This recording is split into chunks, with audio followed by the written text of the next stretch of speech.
এই যে ধৃতরাজবাবু, বলছিলাম যে তোমার ওই মহামূল্যবান আংটিটা সম্পর্কে একটু ইনফরমেশন দাও না। মানে এই বেলা আমিও একটা কিনে ফেলি, আমাকেও তো প্রেম নিবেদন করতে হবে এই বয়সে।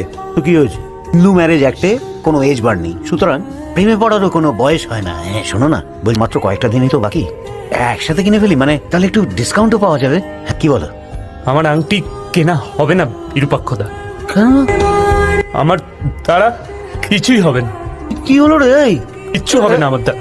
এই ভাই, আরে স্যার এত কম বাজেটে এত কম দিনে স্যার ভালো কাউকে পাওয়া যাবে না। তার মানে কি বলতে চাইছো তোমরা? এত বড় শহরে একটা আর্টিস্ট খুঁজে পাচ্ছ না? কিন্তু এত কম টাকা ভালো কেউ রাজি হচ্ছে না স্যার। আমি কিচ্ছু শুনতে চাই না। পেন্টিংটা আমরা বাদ দিই স্যার, ওটা খারাপ হলে পুরো ইন্টেরিয়রটা খারাপ। না না, আমি কিচ্ছু শুনতে চাই না। অল পেন্টিংটা ছাড়া ইন্টেরিয়রটা কমপ্লিটই হবে না। Brinda, yes sir. আর্টিস্ট চাই, আর্টিস্ট।